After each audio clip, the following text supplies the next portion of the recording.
A significant chapter in North American trade relations has quietly turned a page.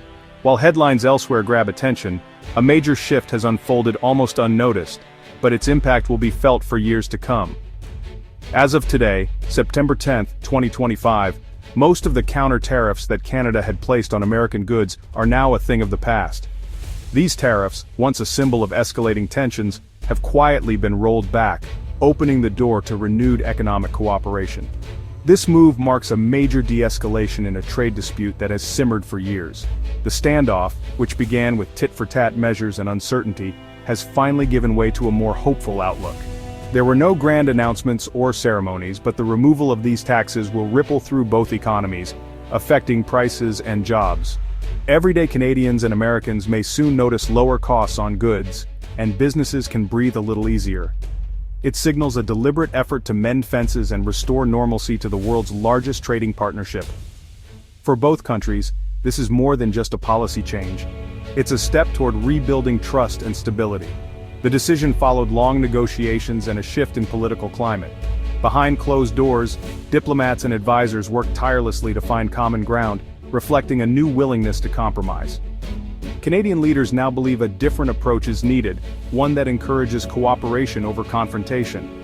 They're betting that collaboration will yield better results for workers, consumers, and industries on both sides of the border.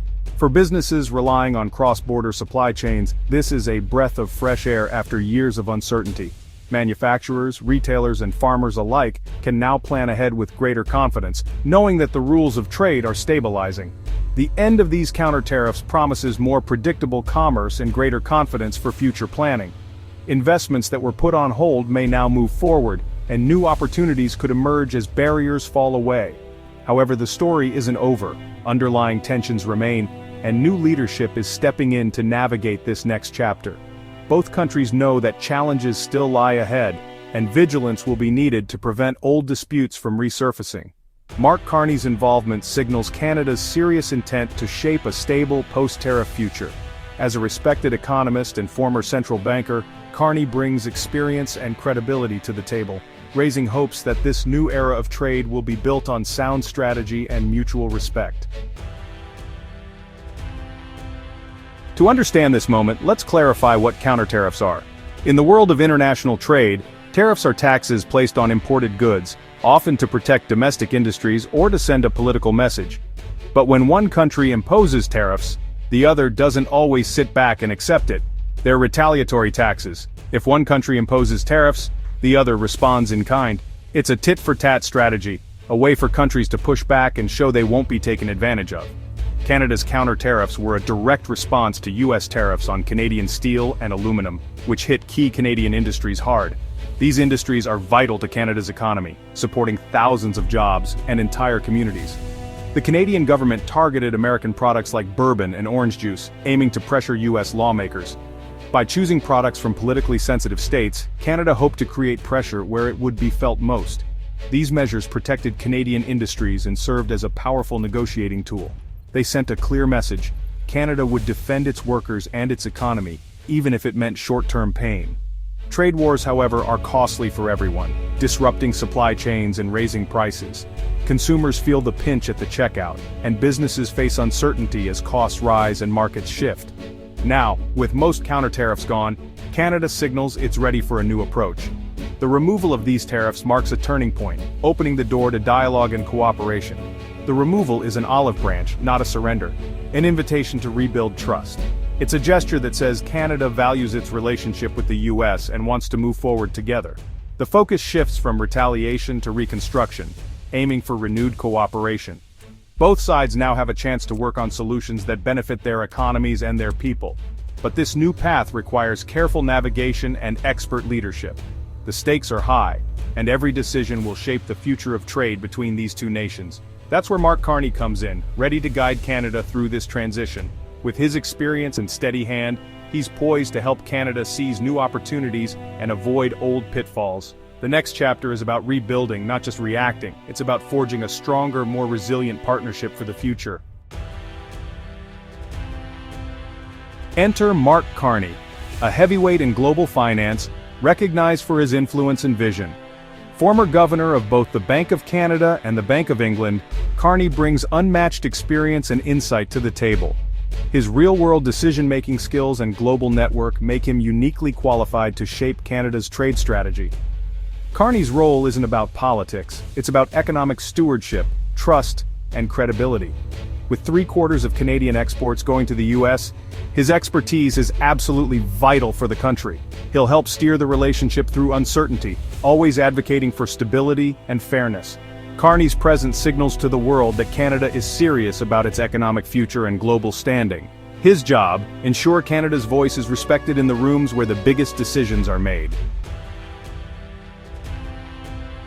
The term trade war once defined US-Canada relations. The US imposed steep tariffs on Canadian steel and aluminum, citing national security, a move that shocked Canadians. These tariffs threatened jobs and companies, eroding decades of trust. Canada responded with its own counter-tariffs, targeting iconic American goods. Businesses on both sides suffered as costs rose and supply chains tangled. The conflict extended beyond metals, disputes over lumber and dairy have long simmered. The recent removal of counter-tariffs is a step toward peace, but old issues linger. The trade war may be paused, but the risk of future flare-ups remains. Mark Carney and Canadian negotiators now face the challenge of managing this delicate situation. The goal: prevent new conflicts and build a more resilient partnership. The next moves will shape North American trade for years to come. With counter-tariffs gone, Carney and Canada's trade team must chart a new course. The landscape is shifting, and the decisions made now will shape the country's economic future for years to come. There's a sense of cautious optimism, but also a recognition that the path ahead is complex and demands careful navigation. The priority: keep the peace and prevent new disputes. Building trust with key partners is essential, and every negotiation is an opportunity to reinforce stability. The team knows that even small missteps could reignite tensions, so diplomacy is more important than ever. Carney's credibility helps set a tone of stability and partnership with US leaders. His reputation as a steady hand reassures both sides, making it easier to find common ground and move forward together. The focus now is on collaboration, especially in areas like critical minerals and green technology. These sectors are not just economic opportunities, but also vital for the transition to a cleaner, more sustainable future. Both countries have ambitious climate goals, and integrating supply chains for the green economy is a huge opportunity. By working together, Canada and the US can accelerate innovation, create jobs, and lead the world in clean energy solutions. Carney's expertise in climate finance positions him to champion this vision. He brings a global perspective, connecting Canadian innovation with international investment and policy trends. But challenges remain. US politics are unpredictable, and protectionism could return at any moment. Trade winds can shift quickly, and Canada must be prepared for sudden changes in policy or sentiment. Diversifying trade, strengthening ties with Europe and the Indo-Pacific will help buffer Canada from future shocks. Expanding into new markets is not just a strategy, but a necessity for long-term resilience. Carney's playbook: stabilize US relations, diversify globally, and build a resilient economic future. It's a multi-pronged approach that requires vision, flexibility, and constant vigilance. It's a balancing act, nurturing the US partnership while forging new ones. Every decision must weigh short-term gains against long-term security. The vision: a Canada less vulnerable, more adaptable, and ready for whatever comes next. It's about building strength at home while staying connected to the world. The stakes couldn't be higher. The choices made today will echo far into the future, shaping Canada's place in the global economy. Trade policy isn't just theory, it hits home for everyone. Counter-tariffs made everyday items like ketchup and orange juice more expensive for Canadians. Businesses faced higher costs, and workers worried about job security as supply chains strained. The removal of tariffs means lower prices for consumers and relief for importers. Companies can now invest, hire, and grow with more certainty. But for Canadian industries once shielded by tariffs, renewed competition is a challenge. Trade policy always has winners and losers. Lower prices benefit most, but some sectors must adapt. Policymakers must help those affected, ensuring the gains of free trade are widely shared. The real-world impact is complex, but the goal is a stronger, more inclusive economy. Every decision at the border echoes on store shelves and factory floors. The challenge: make sure the benefits reach everyone. The future of Canada-US trade is about careful recalibration, not a return to the past. The trade war was a wake-up call. Canada can't rely solely on one partner. Removing counter-tariffs is a step toward normalcy, but caution and diversification will guide policy. The focus, rebuild trust, pursue shared interests like climate and digital trade, and create win-win scenarios. Challenges remain. Protectionism and old disputes won't vanish overnight. Negotiators must balance defending Canada's interests with finding pragmatic solutions. The relationship is like a long marriage, tested but built on shared values. The recent conflict was a major test, but both sides can learn and grow stronger. The handshake across the border will continue, now with a deeper appreciation of its value and its fragility. The next chapter is about active, deliberate management of a partnership that matters to millions.